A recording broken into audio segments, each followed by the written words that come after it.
First off, killer doll movies are not an uncommon thing to see in the horror industry. We've seen plenty of killer doll movies, some of which are my personal favorites, like Puppet Master, or even the Annabelle saga. But there's one in particular that has stood the test of time over and over and over. And that's obviously 1988's Child's Play, and of course, the several that followed. But what about Child's Play is so effective? Why is it over the top? And quite frankly, why is it better than its predecessors? Why is Child's Play the killer doll movie? Personally, I think it's because he's an actual person. Chucky's not just a ghost or an apparition. He is a serial killer trapped inside of a killer doll. Or a killer trapped inside of a doll.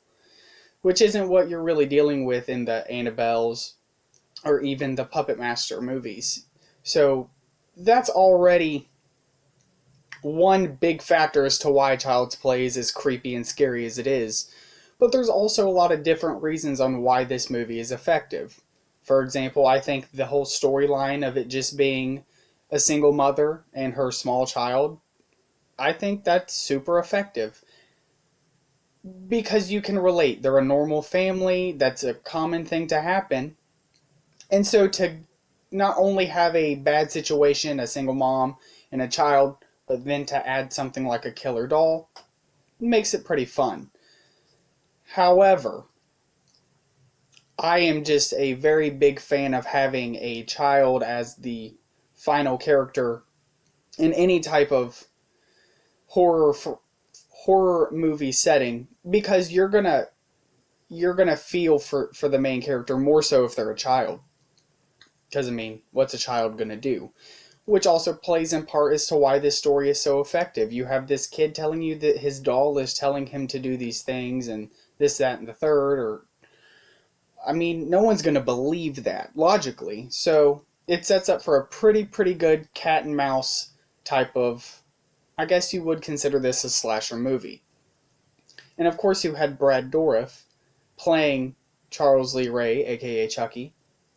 And I mean, Brad Dourif is no stranger to the horror community by any means. So you already have a very strong central main character. And you don't really have a lot of characters to begin with. The only characters you're really dealing with is Andy, then Andy's mom, and then you have Detective Norris. Yep, Detective Norris, and then Chucky. I think the kills are effective. I mean, he's a doll, so they're not going to go way over the top. I mean, it would be one thing if this was Jason Voorhees, but I mean, it's a doll, so I mean, you're not going to see, Chucky squeeze somebody's head and their eyes pop out, because that would completely ruin the aesthetic of the movie, in my opinion. I think it's hilarious just seeing Chucky, and a doll just scurrying across the floor. I think those scenes are fun, but they're also scary because you're not expecting to see a doll, hit someone with a toy hammer and they take a swan dive out of the top window. So there's that. I think that as far as the things that they could have worked better on, I don't feel like there was a lot of backstory as far as Charles Lee Ray was concerned. I mean, the film opens up and you're in a chase, and he dies in the toy store, but you get a really cool scene when he is using his voodoo to transfer his soul into the Chucky doll, or the good guy doll, my bad. I do think that the storm clouds and the effect of that was super cool. I wish that we were able to dabble more in the voodoo side of things. I mean, it was mentioned then they had the voodoo scene later in the movie, but those were the only times that voodoo was really touched on. So I wish we would have seen more of Charles Lee Ray, the Strangler. Why are we supposed to be scared of him? Like, you open up, he gets shot, and he transfers himself into a doll. So I just wish there was more of that backstory as to why we were supposed to fear him as much as we were supposed to in the start of this film. That doesn't necessarily take anything out of the movie, just something that would be nice. Overall, the movie is still creepy even without knowing a lot about Charles Lee Ray, because you also have the doll whispering in Andy's ear little side story. So I guess I understand you're piecing the story together as you go. And that's super cool. And you're also there with the detective, but that's another thing that bothers me. It took him way too long to figure out that this doll was Charles Lee Ray. First off, I don't know why in the world the store or whoever would just sell the doll that a dead dude was holding. Like, and why? That was always kind of weird. The way that Miss Barkley got the doll with the creepy dude behind the store, I didn't really buy that, because here's the thing. If that were to really happen, there is no way that they're just going to pick it up, put it in a box, and sell it. So, I mean, cheese factor, but it was made in '88, so you can't be super, super harsh as far as how cheesy it is. But even for a film that was made in 1998, it still has a lot of really creepy elements to it. And that one was definitely a creepy element to me, was just the thought of this little boy having to go through this torment of no one believing him that this doll that he always wanted is like evil. Like, this dude cannot catch a break. I love the ending. Now, for some reason, every time I watch this movie and I get to the final scene, I always forget that that's the final scene, or the beginning of the climax of the film. Mainly because I just feel like it's too fast. I really wish we could have, spread it out a little more teasing between Andy and Chucky.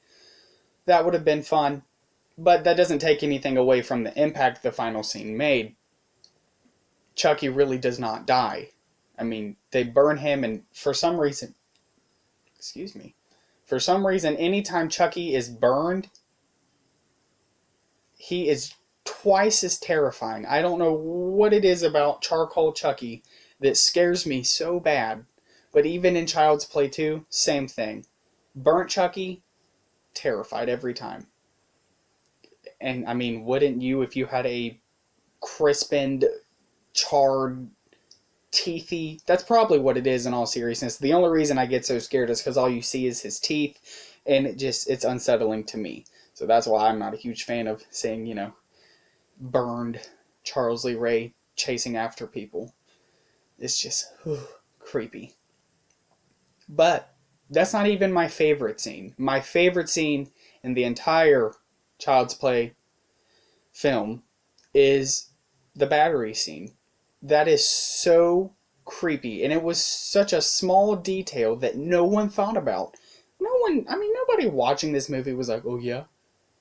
Did they check the batteries? No, nobody would have thought of that. So when you see those batteries drop out of the box and then you realize, oh snap, this dude's been talking the whole time.